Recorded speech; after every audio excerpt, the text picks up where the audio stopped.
Hello everyone, welcome to my YouTube channel. स्वागत आहे सगळ्यांचं माझ्या चॅनलमध्ये. आणि तर आता चालू आहे नाईटचं रुटीन.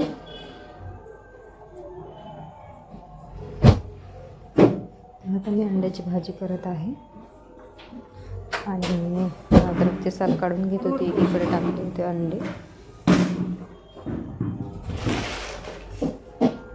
आणि आवरत आहे पटापट.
आता कणिक मळून घेत आहे पटापट. आणि कणिक मळल्यानंतर ते मला आणखी एक बनवायचं होतं काय आणि झालं काय तरी तुमच्याबरोबर शेअर केलं होतं. करणार नव्हते. जे शाळेबाहेर गुलाबजामुन मिळत होते आधी ते खूप आवडीचे. तर काय झालं, बॅटर पातळ झालं. माहीतच नव्हतं की थोडं एकदम पाणी टाकून काढायचं होतं. तर आधी एकदमच काढलं तेव्हा काहीच पाणी नव्हतं टाकलं मी. आणि नंतर मग थोडं पाणी टाकायचं होतं तर पाणी जास्त झालं. त्याच्यामुळं जे ते गुलाबजामुनचं बॅटर म्हणजे याच्यानंतर मी बनवणार आहे तांदूळ आणि उडदाच्या डाळीचं. तर ते झालं होतं पातळ आणि त्याचं वेगळंच काहीतरी बनलं. आता तुम्हाला दिसणारच. म्हणून म्हणते की करायला जायचं. एक तर होतं दोन कधी सहसा असं कधी झालं नाही. एखाद्या वेळेस होतो कोणती नवीन गोष्ट ट्राय करत असली तर ते कधी ट्राय केले नव्हते. शाळेबाहेर गुलाबजामुन मिळतात ते मला खूप आवडायचे ते. तर मी असंच एकदा ते बघितले यूट्यूबवर आणि माझं खूप करावंसं मन झालं. तर मी ट्राय करत होते. तर ते बिघडले आणि परत नक्की करणार आहे. नक्की म्हणजे नक्कीच करणार आहे. कारण हेही खूप आवडीनेच केले होते. पण थोडंसं बॅटरमध्ये पाणी हे झाल्यामुळं बॅटर पातळ झालं आणि तिचे गुलाबजामुन तळून घ्यायचे होते ते पातळ झाले. म्हणजे एकदम चपडे झाले. तुम्हाला दाखवतेच आता.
तर आता हे बघा, हे आहे ते बॅटर, डाळ आणि तांदूळ.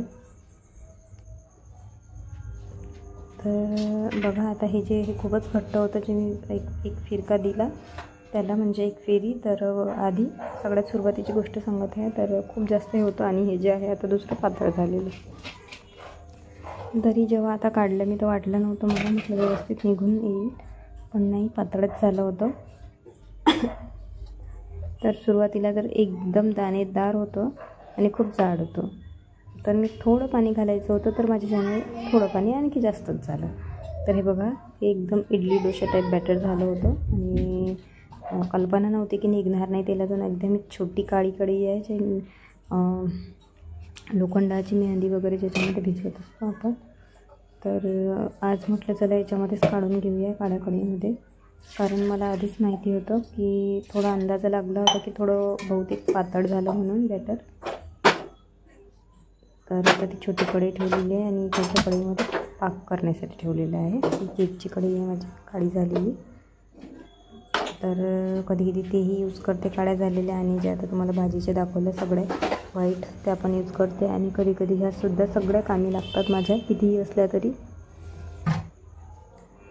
तर आता बॅटर बनवून तेल गरम करायला ठेवलेलं आहे आणि आता सुरुवात करत आहे त्याचे गुलाबजामुन तळायला.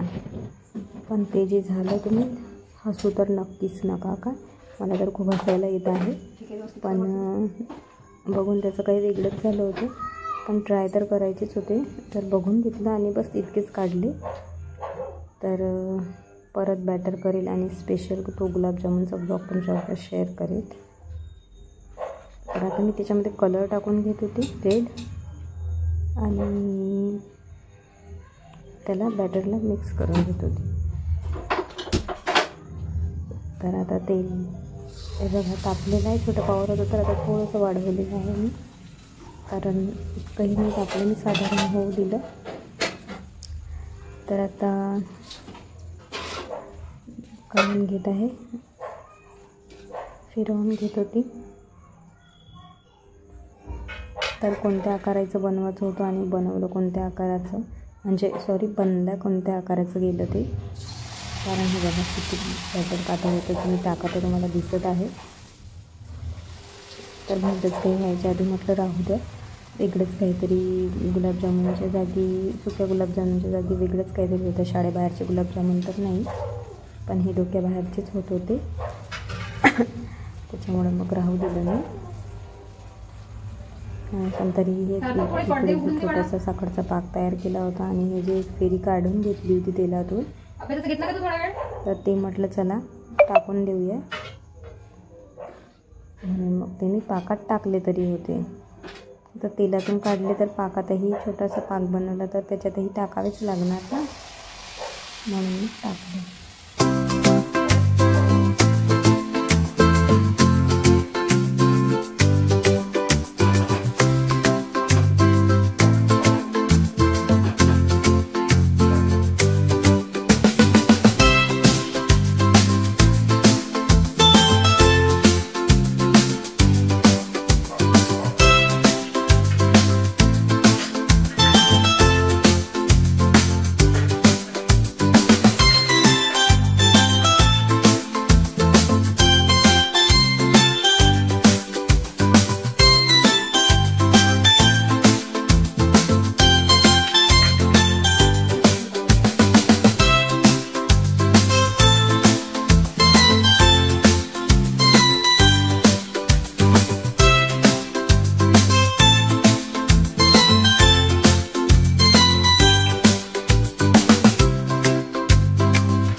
तर बघू शकता तुम्ही गुलाबजामुन हा एकीकडे पाक. मी म्हटलं आधी जर चांगले झाले तर ठीक, नाही झाले तर इतक्या साऱ्या याचा पाक करून काही फायदा नाही, कारण बॅटर पातळ झालं होतं हे मी तुम्हाला सांगितलंच आहे. मी ते पाहिलंच होतं म्हणून मला थोडी शंका होतीच, म्हणून मी आधीच खूप सारा पाक केला नाही, एकदम थोडा पाक केलेला आहे. तर थोडा पाक करून मी हे सगळं साईडला याच्यासाठी घेत होते की आता हे झाल्या मला गॅस धुवायचा आहे, स्वच्छ घासून घ्यायचा आहे. जो रोज मी घासते नाईटला, झालं नाही तर मॉर्निंगमध्ये, नाईटला पुसून घेते, नाहीतर मग मॉर्निंगमध्ये घासते किंवा नाईटला घासते. पण दिवसातून एकदा 1-2 वेळा माझं हे चलतेच, आणि एकदा तर खूपच जास्त असते, मग परत इतका होत नाही खराब तर मग पुसून घेते. तर बघा करायचे होते अशा पद्धतीच्या, असे छान आले पाहिजे म्हटलं होतं पण असे झाले वेगळेच. तर शाळेबाहेरचे असे गुलाबजामुन थोडेसे माझे सगळं परफेक्ट झालं, बस बॅटर पातळ झालं त्याच्यामुळे थोडासा दळका झाला. नंतर ताकात टाकून दिले आणि बंद करून दिलं. आता ते त्याच्यामध्ये डीप करूनच बाजूला काढायचे होते, मी तसंच करून घेणार आहे. डीप करून बाहेर काढणार आहे आणि आता गॅसचा बुटा क्लीन करणार आहे.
फायनली आता इथे माझं क्लिनिंग होत आलेलं आहे. तर चला प्लीज व्हिडिओला करा लाईक आणि चॅनल नवीन असेल तर चॅनलला सबस्क्राईब करा. बघा माझा गॅस किती तलतल दिसत आहे. तर इन्स्टा डी रेखांकर 10 आहे, तिकडे जाऊन नक्की फॉलो करा. आणि व्हिडिओ आवडला असेल तर सुद्धा व्हिडिओला लाईक करा. चॅनलवर नवीन असेल तर सबस्क्राईब करा. भेटूया उद्याच्या ब्लॉगमध्ये.